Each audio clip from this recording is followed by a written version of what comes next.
Exterior angle I equal to, ठीक है सबको पता है, interior angle alpha plus beta. इस ट्रायंगल से आपको आई पता लग जाए, ठीक है। एक और ट्रायंगल है और वो ट्रायंगल है आई सी क्यू या क्यू सी आई, कुछ भी लिख दें। In triangle Q C I, in triangle Q C I, इस ट्रायंगल में exterior angle beta equal to आप लिखते हैं आर प्लस गामा। इससे आपको आर पता लग सकता है, R equal to beta minus gamma. तो आई और आर की वैल्यू आपको इन ट्रायंगल्स से पता लग जाती है। ओके, नाउ ये वो दो ट्रायंगल्स हैं जो राइट एंगल ट्रायंगल्स नहीं हैं। इन ट्रायंगल्स की हेल्प से आपने incident angle I, refracting angle R, ये दो एंगल पता कर लिए in terms of alpha beta, in terms of beta and gamma. Okay, ये पहला काम होता है। उसके बाद क्यू पॉइंट पर आप स्नेल्स लॉ अगर अप्लाई करें तो sine I upon sine R equal to क्या होगा, N2 upon N1। Yes guys, Q point पर स्नेल्स लॉ अप्लाई किया तो sine I upon sine R equal to N2 upon N1, refractive index of second upon refractive index of first. Okay, अब अगर Q point P के near हो तो ये angles small हो जाते हैं, सारे एंगल अल्फा बीटा गामा भी स्मॉल हो जाते हैं, आई आर ये भी स्मॉल हो जाते हैं। तो हम कंडीशन अप्लाई करते हैं, if angles are small, I और आर स्मॉल है, तो sine I equal to sine I equal to nearly equal to I, sine R nearly equal to R. जैसे कंडीशन अप्लाई की आपके सामने ये एक्सप्रेशन आएगा। देन आप क्रॉस मल्टीप्लाई कर देते हैं तो I into N1 equal to R into N2। तो इस इक्वेशन में आप 1 और 2 से वैल्यू पुट करते हैं। Late this is equation 3। Equation 3 में 1 2 से वैल्यू पुट करते हैं, 1 से आई की वैल्यू और 2 से आर की वैल्यू। तो आपको मिलेगा alpha plus beta bracket into N1 equal to beta minus gamma equal to into N2, equation 4। ये कवर कर रहा है। ओके, इक्वेशन 4 तक पहुंच गए, मतलब आपका 60% काम हो गया। डायग्राम बना लिया, इसके बारे में थोड़ा बहुत लिख देते हैं। इन ट्रायंगल से स्टार्ट कर लें और स्नेल्स लॉ अप्लाई करें कहाँ पर, क्यू पॉइंट पर। तो एंगल स्मॉल करने के बाद ये कंडीशन आएगी, उसके बाद इक्वेशन 3 में 1 और 2 से वैल्यू पुट कर दी। अब इतना काम हो जाए उसके बाद हम वो 3 राइट एंगल ट्रायंगल्स को देखते हैं। विच 3 right angle triangles, QNO, QNC, QNI। उसमें N पर राइट एंगल ट्रायंगल है, तो QNO। तो ट्रायंगल्स कौन से हैं, ट्रायंगल्स QNO, दूसरा ट्रायंगल QNC, तीसरा ट्रायंगल QNI। इन तीनों राइट एंगल ट्रायंगल से आपको पहले मिलेगा फर्स्ट से tan अल्फा, सेकंड से tan बीटा और थर्ड से tan गामा। tan अल्फा क्या होगा, तो वो होगा QN upon ON, QN upon ON। tan beta QN upon CN और tan gamma QN upon IN, है ना। अब हम एंगल जब स्मॉल कर देते हैं तो दो बातें हम यहाँ चेंज करते हैं। As alpha beta and gamma are small, then tan alpha nearly equal to alpha, tan beta nearly equal to beta, tan gamma nearly equal to gamma. एक काम, हाँ, ON की वैल्यू नियरली इक्वल टू किसके होगी, minus you के। O से लेकर N तक की वैल्यू, N पॉइंट P के बहुत नियर होता है, तो ON की value nearly equal to minus U. P से लेकर C तक की डिस्टेंस R है, इसलिए N से C तक की डिस्टेंस भी होगी R। P से लेकर I तक की डिस्टेंस V है, इसलिए N से I तक का डिस्टेंस भी क्या होगा, V।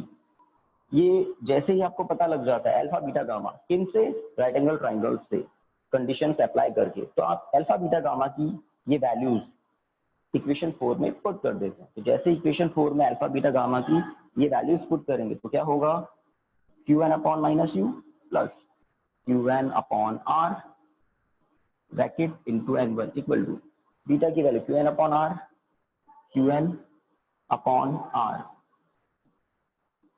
Minus QN upon V into N2। Cover कर रहा है स्क्रीन, कवर कर रहा है ना भाई, देखो यस चल रहा है ना, ठीक है। ओके, काफी बच्चे लेट तक ज्वाइन कर रहे हैं, 15-20 मिनट के बाद तक आ रहे हैं। अब दोनों साइड में आप देख रहे हैं न्यूमरेटर में क्यू एन कैंसिल हो जाएगा।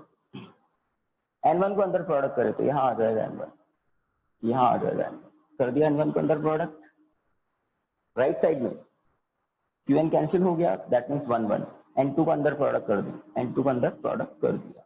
अब ये जो एक्सप्रेशन आया है, इस एक्सप्रेशन में R वाली टर्म्स जो है वो एक तरफ करते हैं, एक साइड में करते हैं, राइट साइड में पहुंचा देते हैं। तो ये जो R वाली टर्म है उसको राइट साइड में पहुंचा देते हैं, और जो विदाउट R वाली टर्म राइट साइड में उसको लेफ्ट साइड में ले आते हैं। बस जैसे ही चेंज करते हैं तो क्या मिलेगा, N2 upon V minus N1 upon U already है ये term, equal to N2 upon R already वहां पर था, और ये टर्म उधर जाकर माइनस हो जाएगी, तो minus N1 upon R। LCM ले लेंगे आप R, तो this is our final result, this is our aim, N2 upon V minus N1 upon U equal to N2 minus N1 upon R। तो करते क्या है, बिल्कुल दिमाग में फ्रीज हो जाए, इन दो ट्राइंगल से आप I और R पता करते हैं in terms of alpha beta gamma, then Snell's law apply करते हैं Q पॉइंट पर, कंडीशन अप्लाई करते हैं sin I nearly equal to I, sin R nearly equal to R, equation 3 मिल जाता है। इक्वेशन 3 में I और R की वैल्यू पुट करते हैं, इक्वेशन 4 के बाद आपको याद आनी चाहिए तीनों रेक्टेंगल ट्राइंगल जिनसे आपको अल्फा बीटा गामा मिलेगा, वैल्यू पुट करते हैं, साइड चेंज करते हैं, U को विद साइन पुट किया गया है हमने, R को V को सबको, इस तरह। लैंग्वेज में रीड करना भी बताया था आपको, इसको मैंने लैंग्वेज में ध्यान रखते हैं, न्यूमेरिकल्स में हमें काम आते हैं लैंग्वेज में रीड कर। Okay, this is first revision topic. आगे बढ़ते हैं, एक था लेंस मेकर्स फॉर्मूला, तो इस टॉपिक के बाद ही लेंस मेकर्स फॉर्मूला आप अच्छे से समझ सकते हैं, इंपॉर्टेंट है और थोड़ा सा दिमाग लगाने वाला भी। तो नेक्स्ट आपको बताते हैं lens maker formula.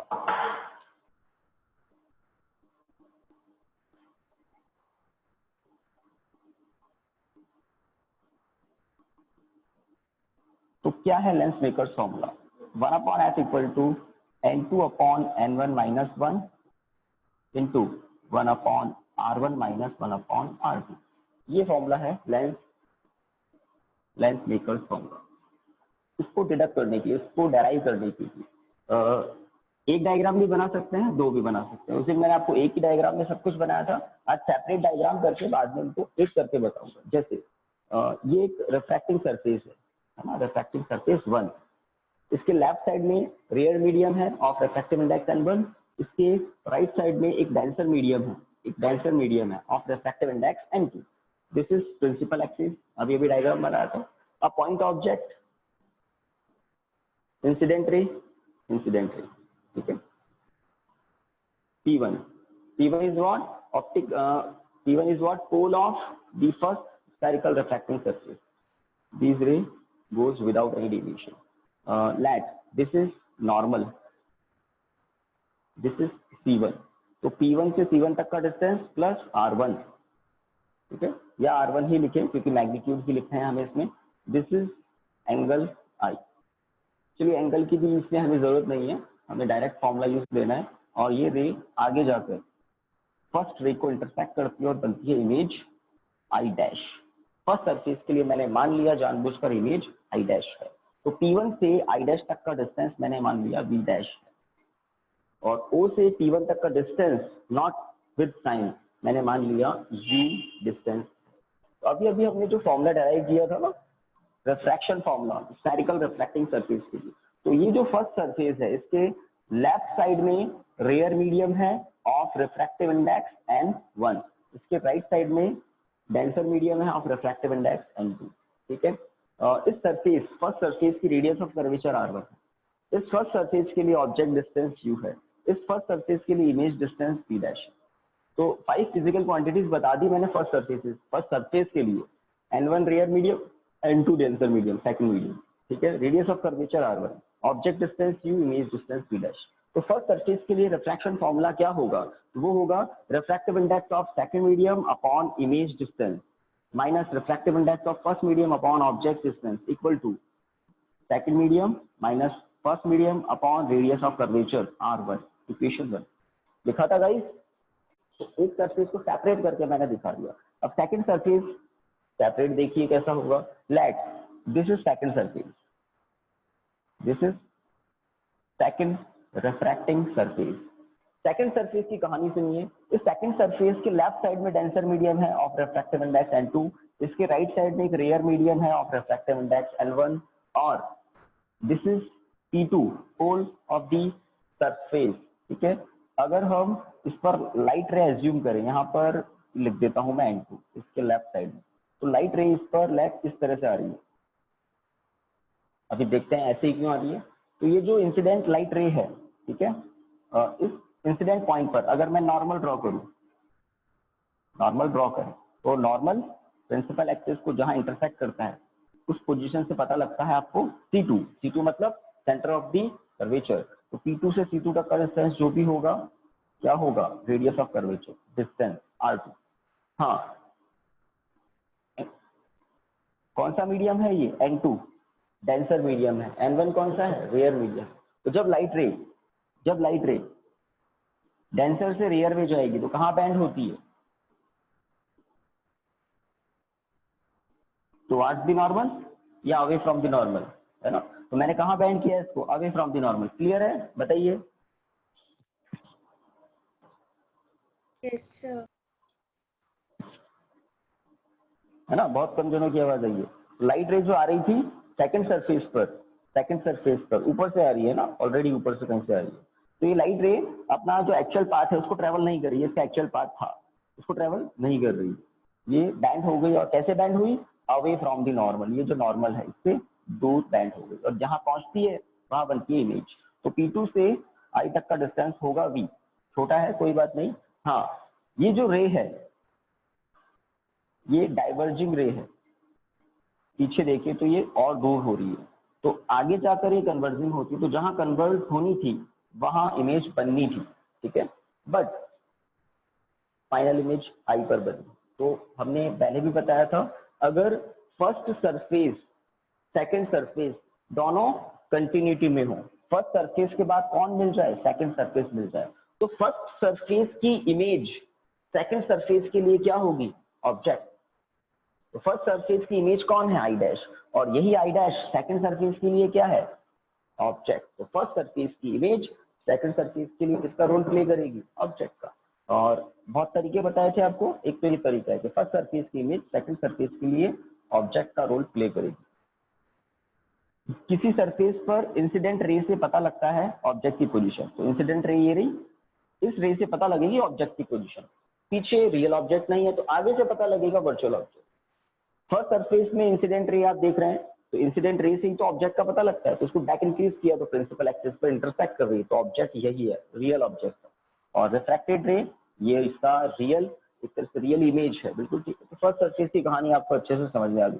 Second surface की बात करें तो अगर मैं इन दोनों डायग्राम्स को मिला दूं, पहले मैं एक फॉर्मूला लिख देता हूं सेकंड सरफेस के लिए। तो सेकंड सरफेस के लिए 5 फिजिकल क्वांटिटीज कौन सी है, N2 फर्स्ट मीडियम है या सेकंड मीडियम है, जल्दी बताइए, ज्यादा से ज्यादा लोग बताएं। N2 फर्स्ट मीडियम है या सेकंड मीडियम है, sir second medium. First medium. Sir first हाँ, मीडियम। आराम से, कुछ गलत बताओ कुछ सही बताओ, बताओ तो सही। तो सेकंड सरफेस के लिए N2 फर्स्ट मीडियम है और N1 सेकंड मीडियम, बिल्कुल क्लियर है, ठीक है। तो ये है इंसिडेंट रे कहाँ ट्रेवल करती है, फर्स्ट मीडियम में ट्रेवल करती है। रिफ्रैक्टेड रे कहाँ ट्रेवल करती है, सेकंड मीडियम में ट्रेवल करती है। तो सेकंड सरफेस के लिए कहानी उल्टी हो गई, ठीक है, कुछ बच्चों को याद आ गया होगा, कहानी उल्टी हो जाती है सेकंड सरफेस के लिए। फर्स्ट सरफेस को देखें तो इंसिडेंट रे जहां ट्रेवल करती है वो फर्स्ट मीडियम है, रिफ्रैक्टेड रे जहां ट्रेवल करती है वो सेकंड सरफेस। तो फर्स्ट सरफेस के लिए N1 फर्स्ट मीडियम है, N2 सेकंड मीडियम है, सेकंड के लिए कहानी उल्टी हो गई, है ना। तो इंसिडेंट रे यहाँ है, ये फर्स्ट मीडियम है, ये सेकंड मीडियम, ठीक है। दो बातें बता दी, ऑब्जेक्ट डिस्टेंस, तो P2 से I डैश तक का distance V dash nearly equal to V dash होता है ये, तो P2 से I डैश तक का डिस्टेंस V डैश क्या होगा, ऑब्जेक्ट डिस्टेंस, और P2 से I तक का डिस्टेंस क्या होगा, इमेज डिस्टेंस। अभी अभी बता रहा था I डैश ऑब्जेक्ट का रोल प्ले करता है, इसलिए सेकंड सरफेस के लिए V डैश ही ऑब्जेक्ट डिस्टेंस होगा, I इमेज है इसलिए V इमेज डिस्टेंस होगा। तो N2 N1 बता दिया, V डैश बता दिया, R2 रेडियस ऑफ कर्वेचर। तो इन 5 फिजिकल क्वांटिटीज को लेकर आप डायग्राम को देखकर आप फॉर्मूला लिख सकते हैं, और फॉर्मूले को लैंग्वेज में कैसे पढ़ते हैं, refractive index of second medium upon image distance minus refractive index of first medium upon object distance equal to refractive index of second medium minus refractive index of first medium upon radius of curvature। तो किसी भी surface के लिए रट्टा नहीं लगाना है कि n2 मतलब सेकंड मीडियम हो रहा है, नहीं, देखो क्या इस मीडियम में इंसिडेंट रे है क्या, तो अगर इंसिडेंट रे इसी मीडियम में है तो ये फर्स्ट मीडियम है, ठीक है।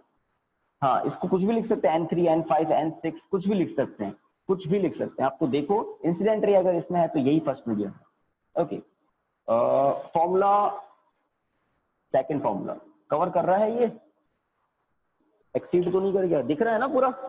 Yes sir. तो बस ये फर्स्ट और सेकंड फॉर्मूला ही आपको रिवाइज करवाना था। उसके बाद आप लोगों को पता है हम क्या करते हैं, यहाँ तक पहुंचने के लिए सबको पता है हम क्या करते हैं, इक्वेशन 1 को इक्वेशन 2 को क्या करते हैं, ऐड कर देते हैं। तो जैसे ही आप इक्वेशन 1 और 2 को ऐड करेंगे तो मुझे लग रहा है ये वाली टर्म तो कैंसिल हो जाएगी,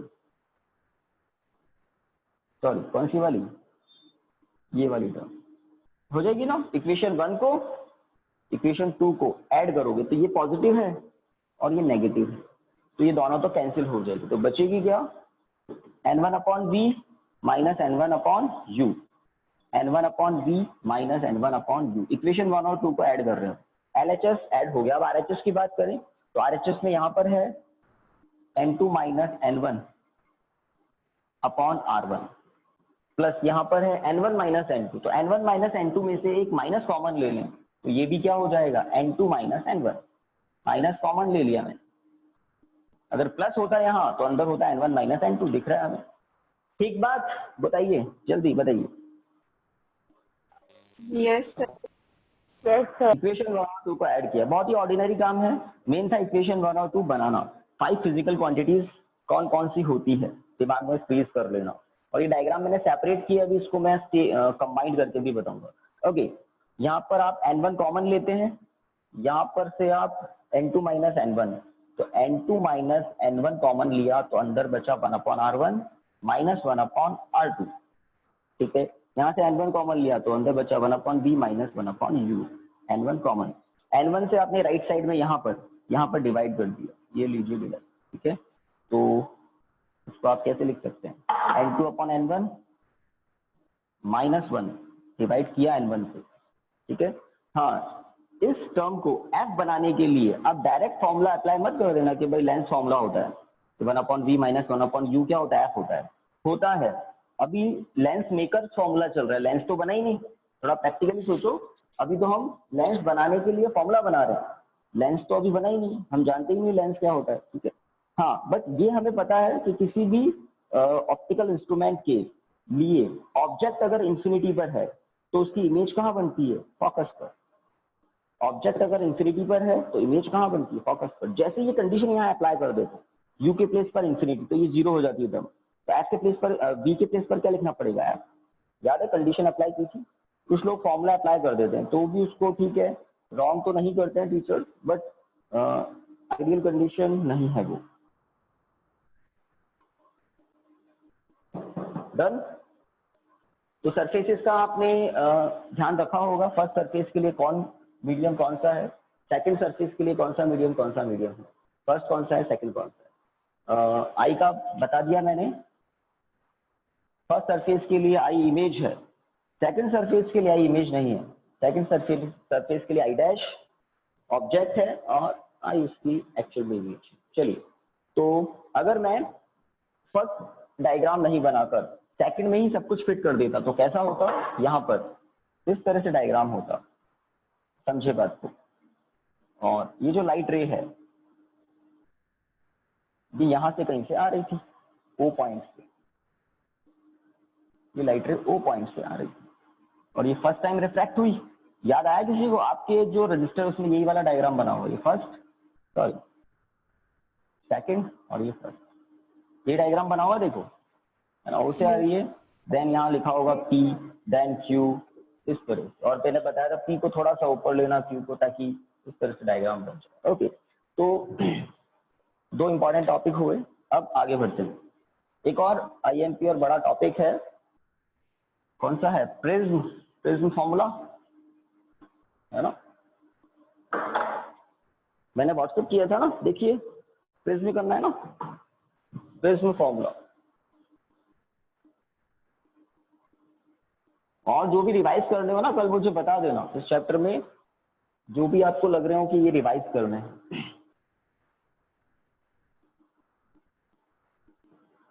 क्योंकि एक अच्छा चैप्टर है, ज्यादा मार्क्स कवर करता है बोर्ड एग्जामिनेशन में। प्रिज्म फॉर्मूला, तो प्रिज्म फॉर्मूला है क्या? n equal to sine a plus delta minimum by 2 upon sine a by 2। This is prism formula. इसको डिडक्ट करना है। इसमें कौन सी फिजिकल क्वांटिटी कौन सी है पहले ये पता होना चाहिए। तो n क्या है? चलिए ये भी बड़ी इंटरेस्टिंग बात है। कोई बताएगा मुझे n क्या है? अच्छे से, गलत नहीं बताना।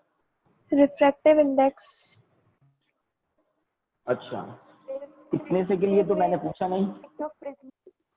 Refracting index of prism.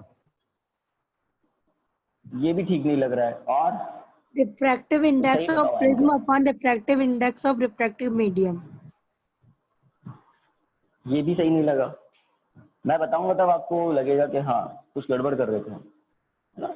तो प्रिज्म तो ठीक है, पूरा शेप सब कुछ होता है, हम बोलते हैं मटेरियल ऑफ प्रिज्म। एक बात तो ये, और मेन बात जो आप गड़बड़ कर रहे थे वो क्या?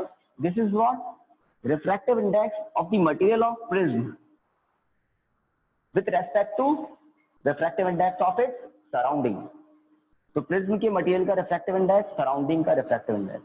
तो एन एक्चुअल में क्या है? Refractive index of the material of prism with respect to refractive index of its surrounding। ठीक है, अब ये तो मैंने Ng लिख दिया, आप चाहें तो N2 लिखें, यहाँ N1 लिखें, और अगर N1 1 है तो N2 ही N होता है, ये सारी बात।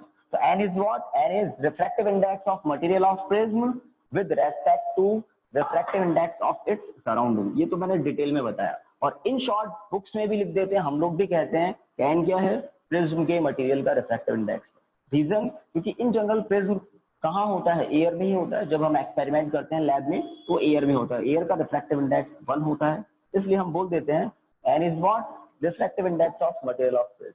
बट कुछ न्यूमेरिकल्स हैं, आपने भी किए थे, अगर प्रिज्म वाटर में है, लिक्विड में है, तब जो मैं मेन स्टेटमेंट बोल रहा हूँ वो काम आता है। This is what? Refractive index of material of prism with respect to refractive index of its surrounding. Okay, बाकी आपको पता है ए। हाँ, आप बताओ ए क्या है? कैपिटल ए, फिर मैं डेरिवेशन करता हूँ उसका, बताइए। Prism angle. Prism angle, prism angle पता है ना क्या होता है ना। तो प्रिज्म में 5 रिफ्रैक्टिंग सरफेसेस होते हैं, बट वन टाइम किसी लाइट रे को 2 सरफेस रिफ्रैक्ट कर पाते हैं, और उन 2 सरफेस जिनसे रिफ्रैक्शन हुआ है उन दोनों सरफेसेस के बीच का एंगल। और आपको याद है हमने ए बी सरफेस से एक बार रिफ्रैक्शन करवाया था, ए सी से करवाया था। तो ए बी और ए सी से अगर रिफ्रैक्शन हो रहा है तो ये हुआ हमारा प्रिज्म एंगल।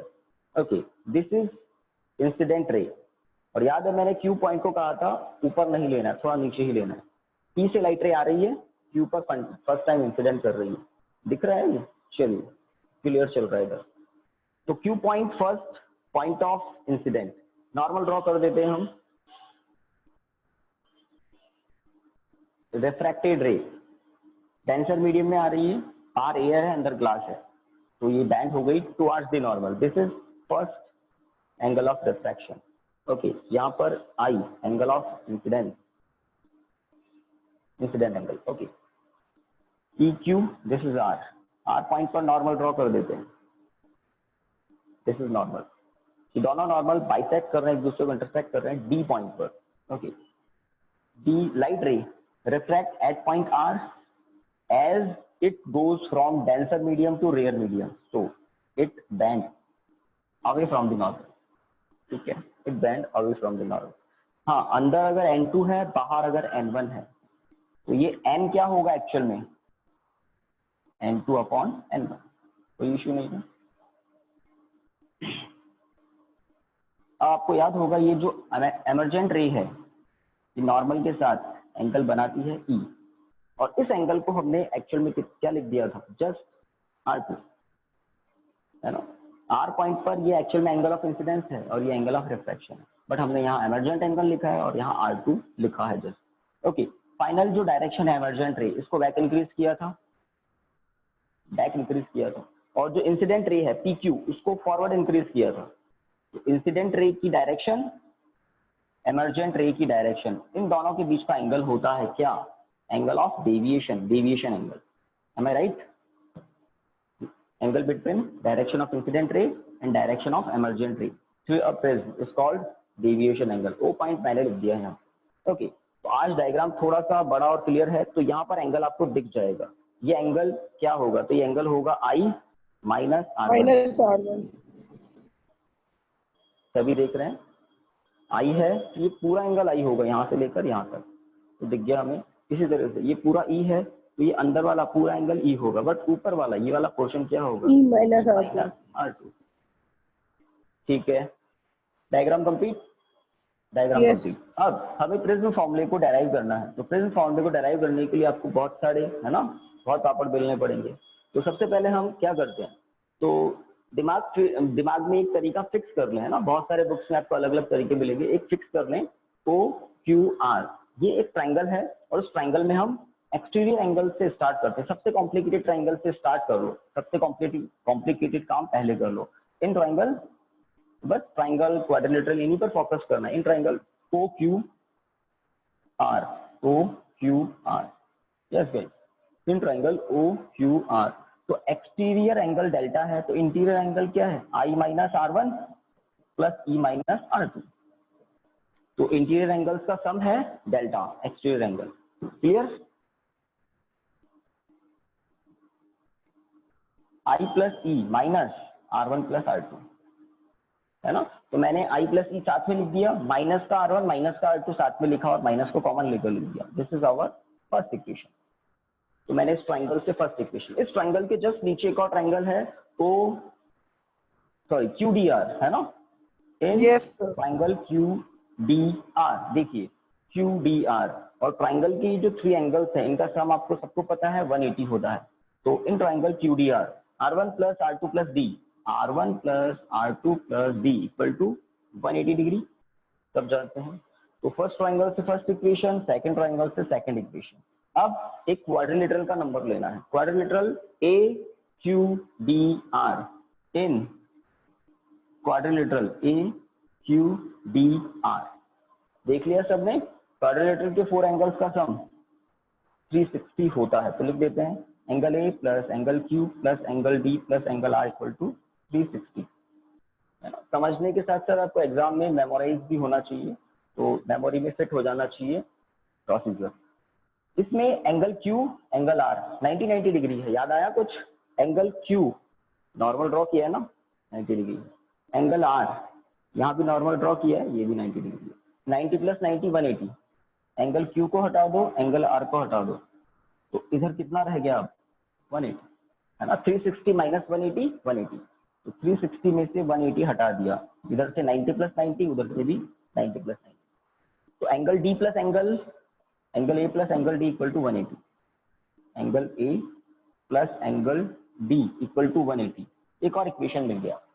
अगर मैं इक्वेशन 2 में से 3 को सब्ट्रैक्ट कर दूं फ्रॉम इक्वेशन 2 एंड 3, इक्वेशन 2 में से 3 को सब्ट्रैक्ट कर दें, तो साफ साफ दिख रहा है R1 plus R2 minus D नहीं आएगा, D तो सब्ट्रैक्ट हो जाएगा, A equal to 0, correct. On subtracting equation 2 from equation 3। Okay, तो अब क्या लिख सकते हैं? A equal to R1 plus R2, है ना। तो R1 plus R2 equal to A या A equal to R1 plus R2, ये सब कुछ हो जाए तो दो ट्राइंगल, है ना, OQR इक्वेशन 1 अभी यूज नहीं आएगा, यूज अभी आने वाला है। दूसरा ट्राइंगल QDR, इससे आपको एक इक्वेशन मिल गया। फिर एक क्वाड्रिलेटरल, उससे एक इक्वेशन और मिला, है ना। कब? जब Q की वैल्यू R की वैल्यू 90 कर दी और 360 में से 180 सब्ट्रैक्ट होकर 180 बचा। A plus B, angle A plus angle D, इन दोनों एंगल की वैल्यू कितनी है? 180। हाँ, इक्वेशन 2 में से 3 को सब्ट्रैक्ट किया, ये यूजफुल इक्वेशन आ गई, तो 1 4 ये काम आएंगे। अब अगर स्टूडेंट्स कुछ भूल जाए, कुछ मिस हो रहा है, याद नहीं आ रहा है, तो ये जो रिजल्ट है ना जहां तक आपको पहुंचना है, ये भी हमें काफी कुछ बता देता है। इसको और ध्यान से देखें तो स्नेल्स लॉ यूज लेने के बाद ही आप यहाँ तक पहुंचते हैं। तो स्नेल्स लॉ अगर अप्लाई करें कहाँ पर, क्यू पॉइंट पर, तो क्यू पॉइंट पर स्नेल्स लॉ क्या होगा, sine I upon sine R equal to N. अब एन को राइट साइड में लिखो या लेफ्ट साइड में लिखो, कोई फर्क नहीं पड़ता, है ना। तो इस एक्सप्रेशन में आई के प्लेस पर क्या लिखा हुआ है, साफ दिख रहा है। आर के प्लेस पर क्या लिखा हुआ है, साफ दिख रहा है। जैसे ही आपको आई की वैल्यू ये मिल जाएगी और आर की वैल्यू ये मिल जाएगी, आप वैल्यू पुट कर देंगे और ये एक्सप्रेशन आपको मिलेगा, ठीक है। तो हमें एक्चुअल में आई की वैल्यू पता लगानी है, आर की वैल्यू पता लगानी है, और आई की वैल्यू क्या आएगी, ये आएगी, और आर की वैल्यू क्या आएगी, ये आएगी, ठीक है। तो हम इक्वेशन 4 तक पहुंच चुके, हमें यहाँ तक पहुंचना है और बीच में ये यूज आएगा, उसके लिए हमें आई और आर पता पहले से लगा के रखना है। तो मुझे एम थोड़ा पता लग गया कि मुझे आई और आर पता लगाने हैं, और कैसे पता लगाने हैं, आई होगा ए प्लस डेल्टा मिनिमम अपॉन 2 और आर होगा ए बाई 2, ठीक है। अब देखिए कैसे पता लगेगा। तो एक बहुत इंपॉर्टेंट, बहुत यूजफुल कंडीशन है क्या, जब डेल्टा है ना, if del equal to del minimum, अगर डेल्टा क्या हो, डेल्टा मिनिमम हो, उस पर्टिकुलर यूनिक केस में, एक स्पेशल केस में क्यू आर रे बेस डीसी के पैरेलल होती है, क्यू आर रे बेस डीसी के पैरेलल होती है, पहली बात। और जैसे ही डेल्टा डेल्टा मिनिमम होता है, आई की वैल्यू ई की वैल्यू सेम हो जाती है, पहली बात। दूसरी बात, R1 की वैल्यू भी R2 की वैल्यू के इक्वल हो जाती है। तो delta equal to delta minimum, when delta equal to delta minimum, I is equal to E and R1 is equal to R, ये होता है। फिर हमने हमारी तरफ से कुछ मान लिया था कि R1 equal to R2 equal to R, ये हमने एज्यूम कर लिया कि ना हम R1 लिखेंगे ना R2 लिखेंगे, हम R1 को भी R लिखेंगे, हम R2 को भी R लिखेंगे, कोई फर्क नहीं पड़ता, हमारी मर्जी। चलिए, main delta equal to delta minimum वाली कंडीशन में ऐसा होता है, ठीक है। अब ये कंडीशन अप्लाई करेंगे इक्वेशन 1 पर भी, इक्वेशन 2 पर भी। तो मैं इस कंडीशन को 1 पर अप्लाई करूं तो मुझे i प्लस आई, ई को भी i मानूंगा, तो i प्लस आई 2i, ठीक है। R1 equal to R2, that means 2R1 या 2R2, तो R1 को R, R2 को भी R, ऐसा मान लें तो ये हो गया 2R। अगर कोई ऐसा नहीं मानना चाहे तो फर्क नहीं पड़ता है ना, आप ऐसा नहीं माने तो भी फर्क नहीं पड़ता है, तो मैं यहाँ R1 लिख दूंगा, कोई फर्क नहीं पड़ता, हो गया। यहाँ पर A है ना, तो यहाँ पर R2 को आप R1 लिख सकते हैं, लिख दिया R1, तो A इक्वल टू क्या हो गया, 2R1। इक्वेशन 1 से इक्वेशन 2 से एक और बात पता चल रही है कि अगर मैं 2R1 के पेज पर A पुट कर दूं तो मुझे ऐसा दिखेगा। और इक्वेशन 1 में एक मिस्टेक है, कोई बताएगा, चलिए इसको 1 नहीं कहते हैं, इस इक्वेशन में एक मिस्टेक है, कोई बताएगा, anyone? So delta minimum. Delta minimum क्या आपने आरएचएस में, तो आरएचएस में तो सारे चेंज कर दिए, एलएचएस में भी तो करना था। मेन कंडीशन तो यही ना, जब डेल्टा क्या होता है, डेल्टा मिनिमम, तब ऐसा होता है। तो एलएचएस में भी हमने दिखा दिया डेल्टा डेल्टा मिनिमम है, तो आरएचएस में सारे चेंजेस दिख रहे हैं। इस एक्सप्रेशन से आपको आई इक्वल टू मिल जाएगा ये बॉक्स, बस कंडीशन अप्लाई करते ही इक्वेशन 1 में, इस इक्वेशन से आप पहले लिखेंगे 2i equal to A plus delta minimum, दिख रहा है ना। तो i equal to A plus delta minimum upon 2, I की वैल्यू आ गई है ना। तो इक्वेशन 1 पर जैसी कंडीशन अप्लाई की तो आपको i इक्वल टू मिलता है ए प्लस डेल्टा मिनिमम अपॉन 2। और इक्वेशन 4 से साफ साफ दिख रहा है R1 इक्वल टू क्या होगा, a by 2, R1 equal to a by 2।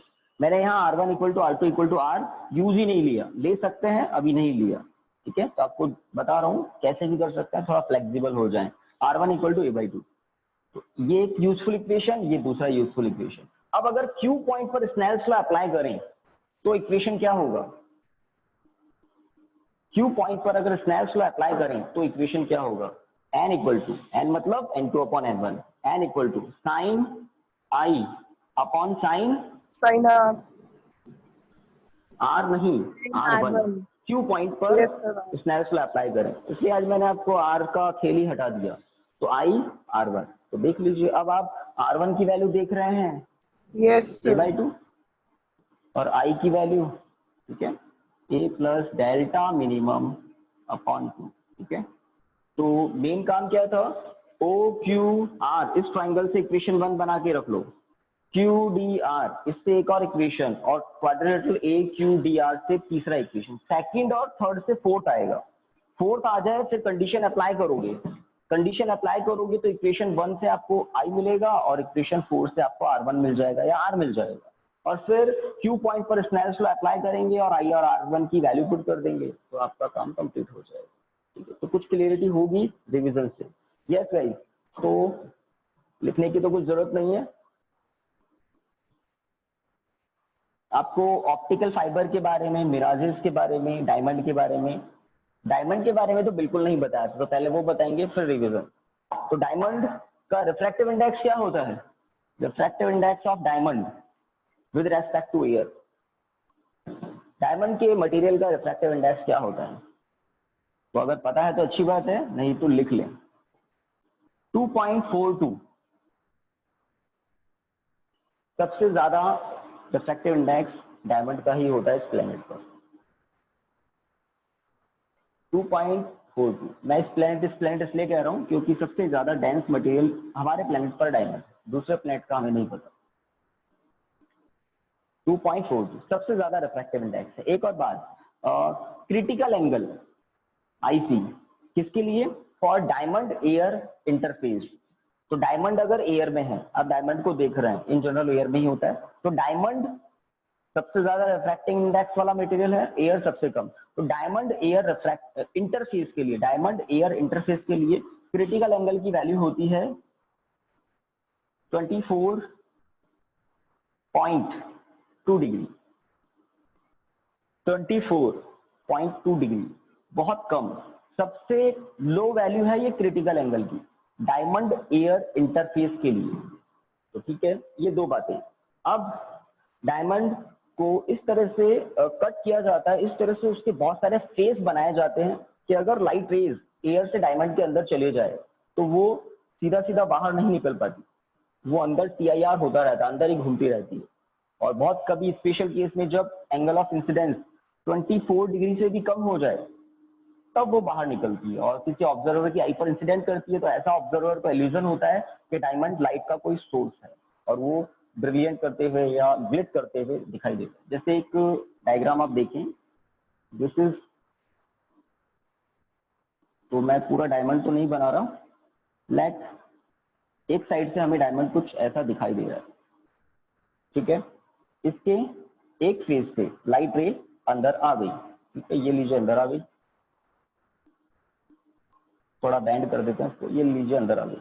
अब ये जो पॉइंट ऑफ इंसिडेंस है, इस पॉइंट ऑफ इंसिडेंस पर TIR हो जाएगा, रीजन ये डेंसर मीडियम है और एंगल ऑफ इंसिडेंस 24.2 से ज्यादा है, काफी ज्यादा है, लाइक ये 40 डिग्री है या 50 डिग्री है, ठीक है।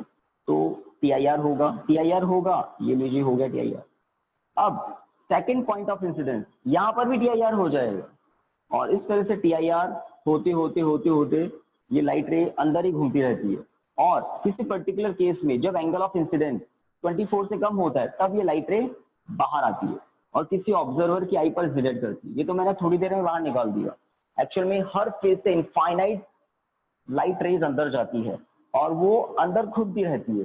किसी स्पेशल केस पर अंदर वाले फेज पर जब आई की वैल्यू स्मॉल हो, IC से 24 डिग्री से कम हो, तब वो बाहर निकलती है और ऑब्जर्वर की आई पर इंसिडेंट करती है। तो ऑब्जर्वर को ऐसा इल्यूजन होता है कि डायमंड क्या है, डायमंड लाइट का कोई सोर्स है, डायमंड ग्लिट करते हुए दिखता है, स्पार्क करते हुए दिखता है, ठीक है। और एक और बात, डायमंड को अगर बहुत लंबे ड्यूरेशन के लिए किसी डार्क रूम में रख दें, किसी डायमंड को एक लंबे ड्यूरेशन के लिए ज्यादा टाइम तक डार्क रूम में रख दे, तो उसकी सारी लाइट रेज है ना बाहर निकल जाएगी, परमानेंटली अंदर तो रहेगी नहीं, लाइट बहुत हाई स्पीड से घूमती रहती है। तो जब आई की वैल्यू IC से कम होगी तो उस फेज से बाहर निकलती रहेगी, जब सारी लाइट बाहर निकल जाएगी तो उस कंडीशन में वो डायमंड आपको ऑर्डिनरी ग्लास जैसा दिखेगा। जैसे ऑर्डिनरी ग्लास स्लैब आप जानते हैं ना कि लाइट को स्टोर नहीं करती, एक फेज से लाइट आती है और हाथों हाथ दूसरे फेज से निकल जाती है, अंदर बचती नहीं। बट डायमंड में अंदर TIR होता रहता है, और डायमंड का डिजाइन भी इसीलिए इस तरह का बनाया जाता है कि ज्यादा से ज्यादा अंदर TIR होता रहे और लाइट अंदर ही घूमती रहे, और डायमंड इस तरह से हमें ग्लिट करता हुआ भी दिखता है। तो दो बातें आपको बता दी, डायमंड का रिफ्रैक्टिव इंडेक्स और डायमंड एयर इंटरफेस के लिए IC की वैल्यू कितनी बताई थी, 24.2 डिग्री। चलिए एक मिराजेज आपको बताया था, आपको मिराजेज के लिए कुछ सेंड करता हूं मैं, 1 मिनट आप देख लेना। क्लास को थोड़ा सा स्टॉप करता हूं, 1 मिनट। कुछ पिक्स सेंड कर रहा हूं आपको, वो देखें आपको।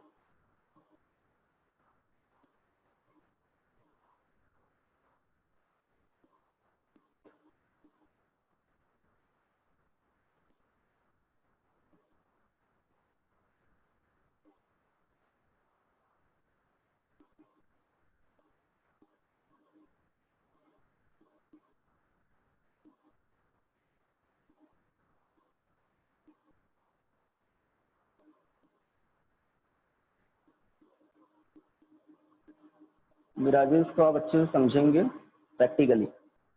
यस गाइस, आवाज आ रही है आपको? आवाज आ रही है? हेलो, यस सर, आ रही है। ऑडियो आ रहा है ना? यस ठीक है। तो इसमें मैंने कुछ पिक्स सेंड किए हैं, है ना, वही नेशनल हाईवे वाले। यहाँ पर एक्चुअल में कोई रेन नहीं हुई है, कोई वाटर नहीं है, वाटर के होने का इल्यूजन हो रहा है इसमें। और मैंने इसलिए सेंड किए, थोड़ा सा इसको बहुत शार्पली देखें। जैसे एक व्हाइट कलर की कार जा रही है, बैक पोर्शन उसका दिख रहा है, और आप ग्राउंड पर देखें, है ना, रोड पर देखें, तो उसकी इमेज दिख रही है व्हाइट व्हाइट, जहां वाटर के होने का इल्यूजन है। ये व्हाइट कार वाला फोकस करना है गाइस। पहुंचा क्या आप तक? Yes sir. हेलो, अब देख लो आपके सिस्टम ठीक चल रहा है ना, मतलब पिक भी देख रहे हो, आवाज भी सुन रहे हो, तो ठीक है। हाँ, इस व्हाइट कार के राइट साइड में, जो साइड में कुछ दिख रहा है ग्रीनरी, इस व्हाइट कार के राइट साइड में, मतलब रोड के राइट साइड में जो ग्रीनरी है वो भी आपको कहीं ग्रीन ग्रीन दिख रही है। और व्हाइट कार के लेफ्ट साइड में जो स्काई दिख रहा है ऊपर, वो ग्राउंड पर स्काई क्लियर दिख रहा है। मतलब ये वाटर के होने का जो इल्यूजन होता है, उसमें लाइट रेज किस तरह से रिफ्लेक्ट करती है ग्राउंड के नियर से, ग्राउंड के नियर से, ग्राउंड से नहीं, वो हम देखेंगे। एक सेकंड डायग्राम में ट्रक है कुछ, यहाँ ऐसा लग रहा है कि कोई बहुत बड़ी लेक है, बट एक्चुअल में कुछ भी नहीं है, बस फिनोमिना है TIR का। एक और है, एक सबसे लास्ट वाली जो पिक है, उसमें टर्न कर रही है रोड, है ना, लेफ्ट साइड में टर्न कर रही है, तो सामने जो ग्रीनरी है वो दिख रही है। तो आप लोगों ने जरूर TIR का फिनोमिना खुद ने भी देखा होगा, बट इन पिक्स में कुछ ज्यादा इफेक्टिवली दिख रहा है ये TIR। पिक पहुंची ना आप लोगों तक? Yes sir. हेलो, आ गई ना? तो आप आराम से देखना इनको। अब ये होता कैसे है वो मैंने एक बार बता दिया था, एक बार और सुन लो। तो देखिए, फ्लैट ये कोई ड्राई एरिया है, डेजर्ट्स में जो होता है सैंड वगैरह, बहुत ड्राई एरिया है, स्टोनी पथरीला एरिया है, सैंड है यहाँ पर। ओके, यहाँ पर कोई पुराना कोई पेड़ है, आज उल्टा बनाते हैं डायग्राम, उस दिन पेड़ शायद इधर दिखाया था कुछ, है ना, कुछ भी कोई टॉल ऑब्जेक्ट है, पेड़ है या कुछ भी है, ठीक है। और डे टाइम है, सन आपको दिखाना पड़ता है, डे टाइम है, ठीक है। तो समर्स में डे टाइम में जो ड्राई एरियाज होते हैं, डेजर्ट एरियाज जो होते हैं, वहां पर ऐसा होता है। अब ये जो ग्राउंड के कांटेक्ट वाली एयर है यहाँ पर, ये पर्टिकुलर एयर बहुत हॉट होती है, और हॉट होने से ये रेयर हो जाती है, इसका रिफ्रैक्टिव इंडेक्स काफी कम हो जाता है। हाँ, और ऊपर वाली जो एयर है कंपैरेटिवली, उसका टेम्परेचर इतना ज्यादा नहीं होता है। ग्राउंड के कांटेक्ट वाली एयर ज्यादा हॉट क्यों होती है, ज्यादा टेम्परेचर क्यों हो जाता है? क्योंकि सनलाइट जब सैंड पर या जो भी ड्राई एरिया है उस पर इंसिडेंट करती है, तो ये जो सरफेस है ये बहुत ज्यादा टेम्परेचर का हो जाता है। 50, 60, 70 डिग्री टेम्परेचर, और उसके कांटेक्ट में जो एयर के मॉलिक्यूल आते हैं वो हीट एब्जॉर्ब करके उनका टेम्परेचर भी ज्यादा हो जाता है। ग्राउंड के सरफेस के कांटेक्ट पर ऐसा होता है। कभी कभी आप देखना कोई डार्क कलर की, ब्लैक कलर की कार दिख जाए तो उसका जो फ्लोर है, उसका जो सबसे ऊपर वाला फ्लोर क्या, उसकी जो रूफ है, उस पर आप देखेंगे तो आपको झिलमिलाहट दिखाई देगी। या होली पर आप जाते हैं, होली दहन देखने, तो वहां भी आप देखेंगे आप खड़े हैं और उसके बिल्कुल ऑपोजिट कोई पर्सन खड़ा है, तो जो फ्लेम्स होती है उसके आसपास आपको झिलमिलाहट दिखाई देती है। रीजन, जहां पर फ्लेम होती है वहां पर एयर के मॉलिक्यूल रेयर हो जाते हैं और उसके जस्ट आसपास वाली एयर के मॉलिक्यूल कूल है, तो लाइट का रिफ्रैक्शन होता है, लाइट रेज बैंड होकर आपकी तरफ आती है, तो पीछे का सिनेरियो भी आपको हिलता हुआ दिखाई देने लग जाता है। खैर अब इधर आते हैं, तो हॉट एयर है ऊपर, कंपैरेटिवली कूल एयर है, ठीक है। तो किसी टॉल ऑब्जेक्ट से, टॉल ऑब्जेक्ट क्या बोलते हैं, क्योंकि वो ऑब्जेक्ट कूल एयर में होना चाहिए। टॉल ऑब्जेक्ट जैसे सन पर यहाँ पर लाइट इंसिडेंट करती है, भाई सन ही हमारे लिए लाइट का मेन सोर्स है ना, तो सन से इस पर लाइट आती है और उस पर इनफाइनाइट लाइट रेज आ रही है, उससे लाइट रेज फिर ग्राउंड की तरफ जो जा रही है उसको देखिए, ये जो लाइट रे नीचे की तरफ आ रही है, ये पहले स्ट्रेट चल रही है, लेकिन जैसे जैसे डेंसर से रेयर में आ रही है ये बैंड होने लग जाती है, बैंड होने लग जाती है। और एक कंडीशन ऐसी आती है, ग्राउंड पर इंसिडेंट करने से पहले, ग्राउंड पर पहुंचने से पहले एक इंसिडेंट ऐसा आ जाता है कि आई की वैल्यू ज्यादा हो जाती है आईसी से। ऊपर डेंसर मीडियम है, नीचे रेयर मीडियम है, कूल मतलब डेंसर, हॉट मतलब रेयर, ठीक है। तो टीआईआर की, टीआईआर की नेसेसरी कंडीशंस आपको काफी बार बता दी। दो नेसेसरी कंडीशंस है, पहला लाइट रे should be travel in denser medium, second angle of incidence should be greater than critical angle. तो जब ऐसा होता है, जैसे ही आई की वैल्यू आईसी से ज्यादा हो जाती है, लाइट रे वापस बाउंस बैक कर जाती है सेम डेंसर मीडियम। और अगर कोई ऑब्जर्वर नीचे की तरफ देख रहा है और उसकी आई पर ये टीआईआर होने वाली लाइट रे इंसिडेंट करती है, तो ऑब्जर्वर को फाइनल जो डायरेक्शन उसकी आई पर आ रही है उसके बिल्कुल नीचे की तरफ, बिल्कुल बैक साइड में, है ना, इस ट्री की या कोई भी टॉल ऑब्जेक्ट है उसकी इन्वर्टेड इमेज नीचे की तरफ दिखने लग जाती है, उसकी इन्वर्टेड इमेज नीचे दिखने लग जाती है, इन्वर्टेड इमेज। दैट ये ओ पॉइंट है तो ओ पॉइंट उसको यहाँ नीचे आई दिखेगा, इमेज दिखेगी। ये तो एक पॉइंट मैंने बताया, और इनफाइनाइट पॉइंट से इनफाइनाइट रेज आएगी और ऑब्जर्वर को वो इनफाइनाइट रेज नीचे से आती हुई दिखेगी, और वो इनफाइनाइट रेज उसको क्या दिखाएगी, इमेज ऑफ ट्री, इन्वर्टेड।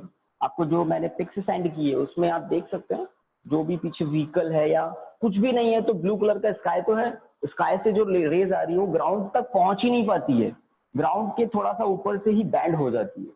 और ये जो बैंड होता है ये होता है स्मूथ रिफ्लेक्शन, याद है, स्मूथ, किसी स्मूथ सरफेस से रिफ्लेक्शन होता है तभी इमेजेस दिखती है। रफ सरफेस से जो रिफ्लेक्शन होता है वो कैसा रिफ्लेक्शन होता है, रफ सरफेस से कैसा रिफ्लेक्शन होता है, इररेगुलर। वर्ड नहीं बोला किसी ने, याद आया किसी को, क्योंकि जब सीबीएसई का रिवाइज्ड सिलेबस नहीं आया था उससे पहले हमने रिफ्लेक्शन पढ़ लिया था, तो आपको बताया था रेगुलर, इररेगुलर। ये जो हमारे मिरर्स होते हैं जिसमें हम हमारा फेस देखते हैं उनसे रेगुलर रिफ्लेक्शन होता है, इसलिए शार्प इमेजेस दिखती है। तो ये जो हॉट एयर है ये रेगुलर रिफ्लेक्शन कर देती है सरफेस तक, रफ सरफेस तक तो लाइट रेज पहुंचती ही नहीं है, तो रेगुलर रिफ्लेक्शन होता है और आपको वाटर के होने का इल्यूजन होता है, इमेजेस दिखती है तो इल्यूजन होता है। जैसे तो ये डायमंड बता दिया, विराज इफेक्ट के बारे में थोड़ा बता दिया। ओके, टाइम देखो सर 9 है ना। तो एक फिनोमिना और कौन सा बाकी रह गया था, मैंने बताइए, ऑप्टिकल फाइबर है ना, आई थिंक, यस सर। बताइए।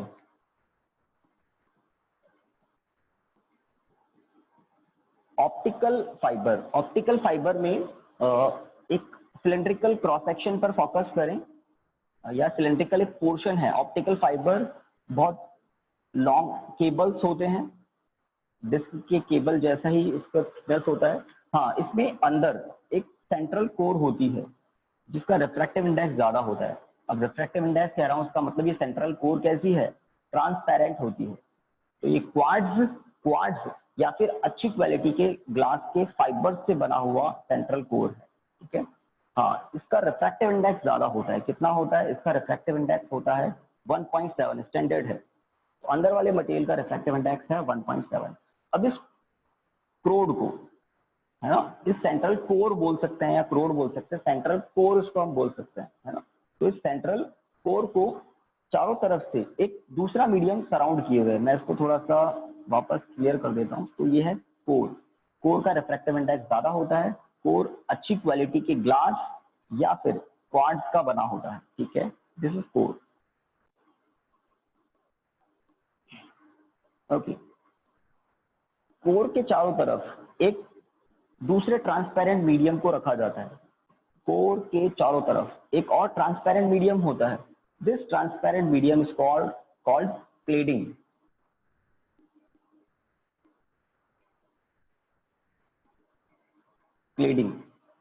क्लेडिंग का रिफ्रैक्टिव इंडेक्स N1 1.5 होता है, विच इज लेस टू 1.7।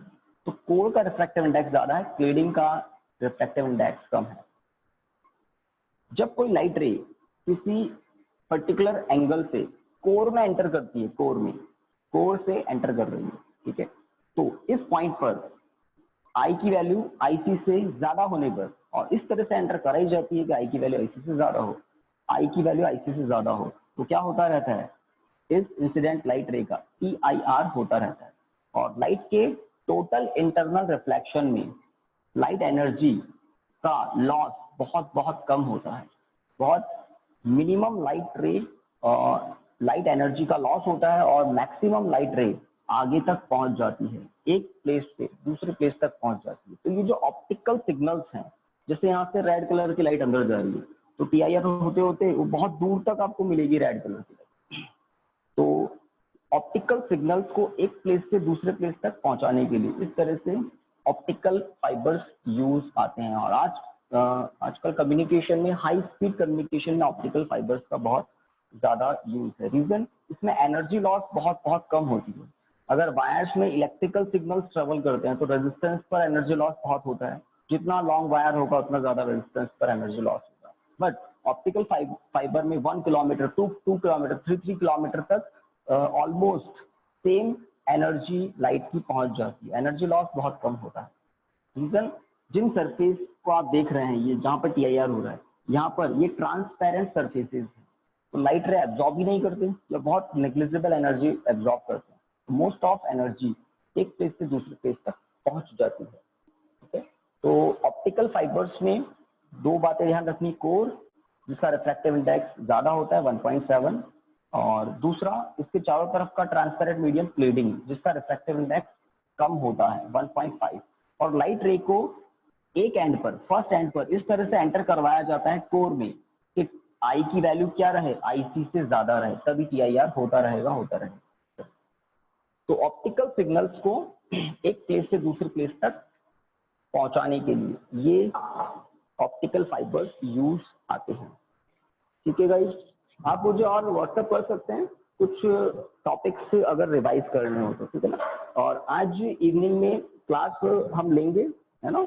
मैं आपको और बता दूंगा क्या करेंगे, कौन से न्यूमेरिकल सॉल्व करेंगे, और कल मॉर्निंग में हम नया चैप्टर स्टार्ट कर सकते हैं। अगर आप कुछ टॉपिक्स रिवाइज करना चाहते हैं, कुछ रिविजन लेना चाहते हैं मुझसे, तो वो कर लेंगे, अदरवाइज मैं नया चैप्टर बता दूंगा कौन सा स्टार्ट करेंगे, ठीक है। ओके, तब तक के लिए सर इवनिंग क्लास का टाइम क्या है? इवनिंग क्लास जो होगी ना वो 4 to 5 यही बेस्ट रहेगा। बताइए आप लोग, 4 to 5 का ही कह रहे थे मोस्ट ऑफ स्टूडेंट, है ना। Yes, sir. तो कोई इशू नहीं है, 4 to 5 Yes, sir. फिर हम उसको सेट करने की कोशिश कर रहे हैं, दूसरे बैचेस को इधर उधर सेट कर रहे हैं, ठीक है। Okay, bye, good day. Good day sir. Thank you. Okay.